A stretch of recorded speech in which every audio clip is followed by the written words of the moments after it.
Shalom para peserta Bible Study yang dikasihi Tuhan. Senang sekali kita bisa kembali belajar bersama dari Alkitab kita, firman Tuhan yang luar biasa. Kita akan melanjutkan pembelajaran kita dari kitab 1 Samuel. Saya beri judul One Fallen, One Reason. Nah, tapi kali ini saya bagi jadi dua ya. Jadi hari ini part satu dulu. Dari 1 Samuel pasal 15. Kenapa saya bagi dua? Karena ternyata dari 1 Samuel 15 ini saja nanti kita akan bisa berdiskusi agak panjang ya. Nah, saya harap kita semua akan menyimak, mengikuti, ya, lalu bisa mengutarakan pendapat masing-masing, mengutarakan pertanyaan-pertanyaan yang akan mempertajam pemahaman kita akan firman Tuhan dan akan mendorong kita untuk hidup lebih taat pada firman Tuhan. Baik, mari kita mulai. Kita akan sedikit mundur dulu. Kita akan melihat bahwa Saul masih merupakan raja pilihan Allah. 1 Samuel 13 ayat 13 sampai 14. Ini kisah di mana Saul melakukan kesalahan, ya, kesalahannya yang dia lancang mempersembahkan korban, ya, padahal seharusnya Samuel yang akan mempersembahkan korban, tetapi Samuel tidak sabar dan akhirnya, maaf, Saul tidak sabar sehingga Saul kemudian mengambil alih peran Samuel untuk mempersembahkan korban. Dan itu sebuah kesalahan yang cukup berat, sebuah ketidaktaatan. Dan akibatnya 1 Samuel 13 ayat 13 sampai 14 berbunyi demikian. Kata Samuel kepada Saul, "Perbuatanmu itu bodoh.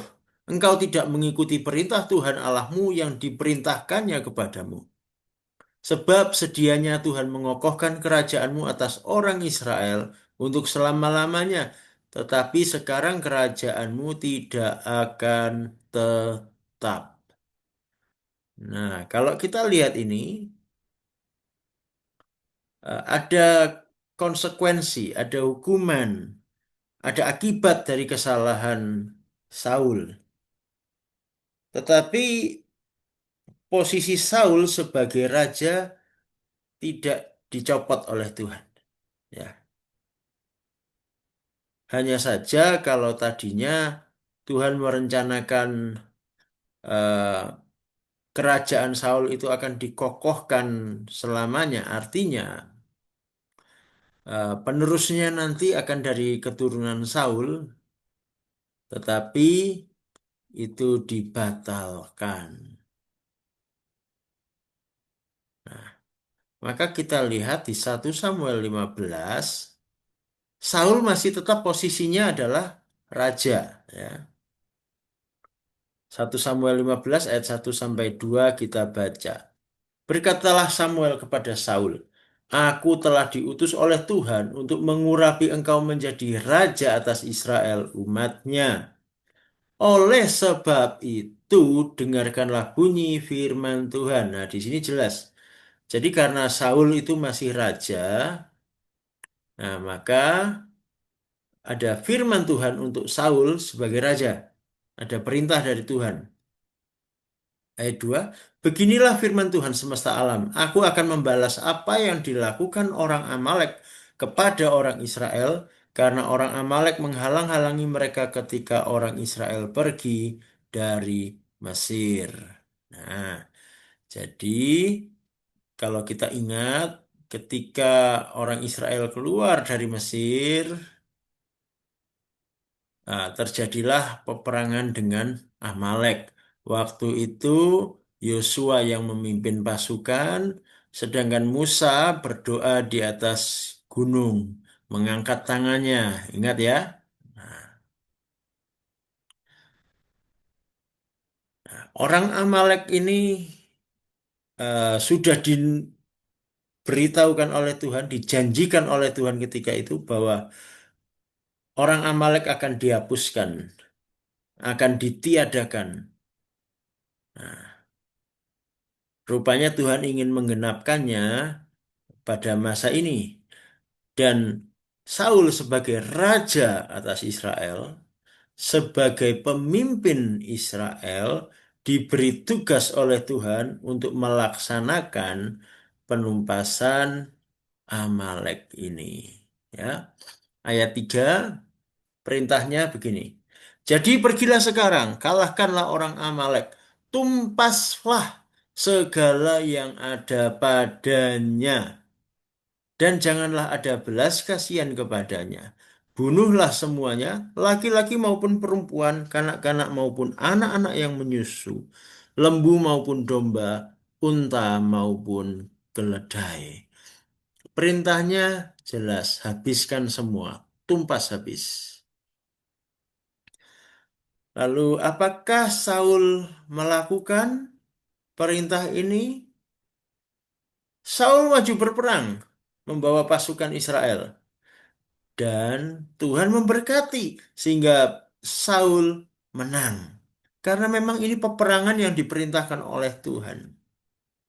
1 Samuel 15 ayat 7 berkata, lalu Saul memukul kalah orang Amalek mulai dari Hawila sampai ke Syur yang di sebelah timur Mesir. Saul menang. Saul kelihatannya sukses ya. Tapi mari kita lihat ayat-ayat berikutnya. Sesungguhnya Saul ini sukses atau malah gagal? Mari kita perhatikan ayat 8 sampai 9. Agag, raja orang Amalek, ditangkapnya hidup-hidup, tetapi segenap rakyatnya ditumpasnya dengan mata pedang. Tetapi Saul dan rakyat itu menyelamatkan Agag dan kambing domba dan lembu-lembu yang terbaik dan tambun, pula anak domba dan segala yang berharga. Tidak mau mereka menumpas semuanya itu. Tetapi segala hewan yang tidak berharga dan yang buruk, itulah yang ditumpas mereka. Nah, saudara, ini cocok dengan perintahnya atau tidak? Sesuai atau tidak. Oh, Saul menang perang loh. Saul menang dalam peperangan ini. Tetapi sebetulnya ini kesuksesan atau kegagalan. Nah, ya, pada dasarnya sebetulnya ini sebuah kegagalan. Karena Saul gagal menaati perintahnya Tuhan. Perintahnya Tuhan tumpas habis.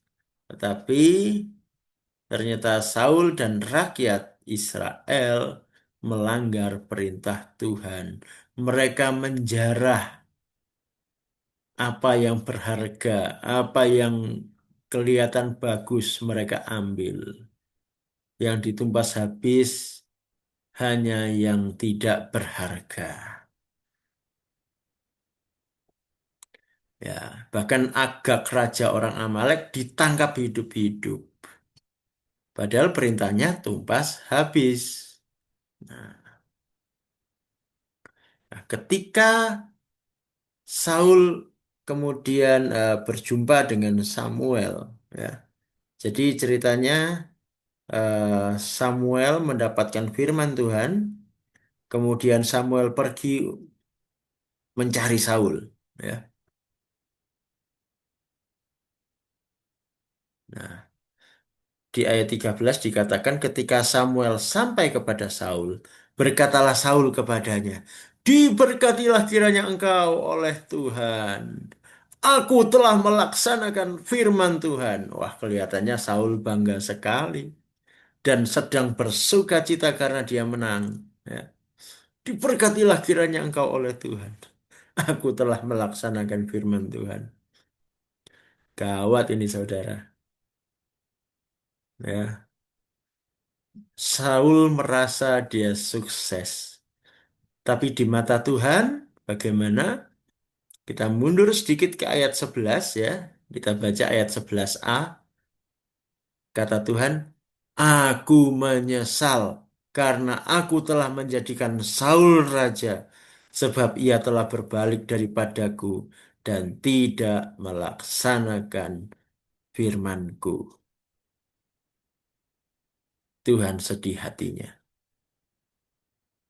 Karena Saul, orang pilihannya yang diangkatnya menjadi raja, ternyata tidak taat, tidak setia. Emang seberapa buruk sih Saul ini? Kok sampai Tuhan begitu susahnya? Kita coba perhatikan ya. Saul ketika ditegur oleh Samuel, bahkan Samuel menyampaikan firman Tuhan bahwa Tuhan tidak lagi memandang Saul sebagai raja. Ya. Tuhan menolak Saul sebagai raja Israel. Dan dikatakan eh, Tuhan memilih penggantinya yang lebih setia gitu. Saul memberikan alasan. Nah, ini Saul punya alasan ternyata, ya. Bisa dibaca di ayat 15 sampai 24. Alasannya ini dahsyat dan gawat, Saudara. Kenapa? Alasan-alasannya itu yang pertama, untuk persembahan. Wah, dia melanggar perintah Tuhan, dia mengambil hal-hal yang kelihatan baik walaupun oleh Tuhan disuruh menghabiskan, menumpas habis ya. Alasannya untuk dijadikan persembahan. Wah, ini gawat. Tidak taat, alasannya untuk ibadah. Kacau, Saudara. Ya. Kemudian alasan berikutnya katanya, "Wah, rakyat yang menjarah." Wih, rakyat yang menjarah. Oh, jadi bukan Saul ya, rakyatnya. Lah, rakyatnya dipimpin siapa? Nah, itu kan.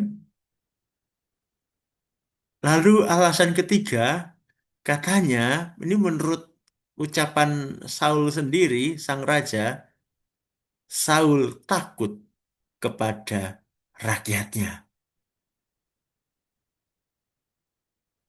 Wow, seorang raja melakukan kesalahan di hadapan Tuhan, dan ini tiga alasan yang diajukannya. Luar biasa. Setelah itu, kan dikatakan Tuhan menolak Saul, ya. Lalu Saul mengatakan apa? Saul ini berusaha tetap mempertahankan reputasi ya. Ya, karena Samuel berkata, udah kamu ditolak oleh Tuhan. Kemudian Saul berkata, ayolah ikut aku. Aku mau menyembah Tuhan. Lalu Samuel bilang, enggak, karena Tuhan sudah menolak engkau gitu ya. Jadi Samuel sebetulnya enggak mau menyertai Saul.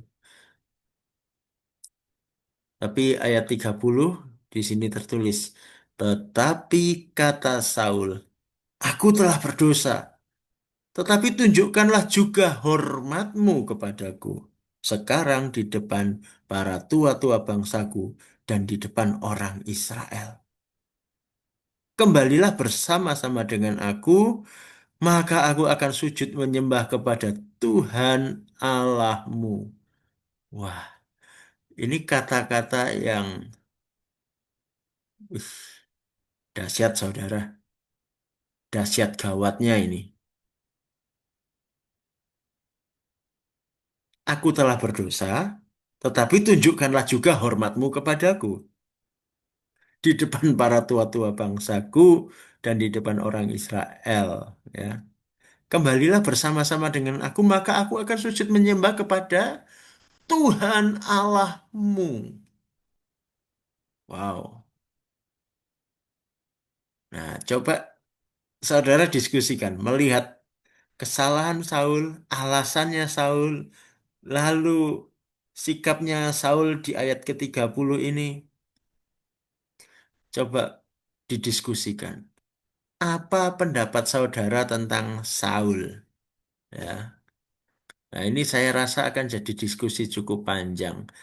Saya berharap semuanya aktif berpartisipasi ya, mendiskusikan ini di grup WA. Lalu coba dipikirkan, didiskusikan. Apakah manusia zaman now, zaman sekarang, termasuk kita-kita ini, sebetulnya juga rawan jatuh di lubang yang sama ya? Apakah kita ini juga rawan melakukan kesalahan seperti Saul? Dan bagaimana kita bisa menjaga supaya kita tidak melakukan kesalahan yang sama? Coba ini didiskusikan. Lalu yang terakhir, kita melihat bagaimana soal Samuel. Ini menarik. 1 Samuel 15 ayat 11, bagian yang A tadi kan Tuhan menyampaikan kepada Samuel bahwa Tuhan menyesal, Tuhan sedih, Tuhan kecewa karena sudah memilih Saul, tetapi ternyata Saul tidak setia, Saul tidak taat. Di situ dituliskan kemudian ya di ayat 11b, maka sakit hatilah Samuel dan ia berseru-seru kepada Tuhan semalam-malaman. Di terjemahan yang lain dikatakan, maka sangat sedihlah Samuel dan ia berseru-seru kepada Tuhan semalam-malaman. Samuel sedih sekali. Nah, apa pendapat saudara tentang Samuel melihat kesedihan hati Samuel ini? Nah, coba kita perhatikan, kita cermati, renungkan, lalu kita diskusikan, ya, supaya bisa jadi pelajaran berharga buat kita semua. Itu saja yang saya sampaikan hari ini. Lanjutannya, kalau ini satu sudah jatuh, one fallen, ya, akan ada satu lagi yang diangkat oleh Tuhan. Siapa itu dan bagaimana? Kita akan lihat di bagian berikutnya di 2 minggu ke depan. Tuhan Yesus memberkati. Sampai jumpa di sesi diskusi kita.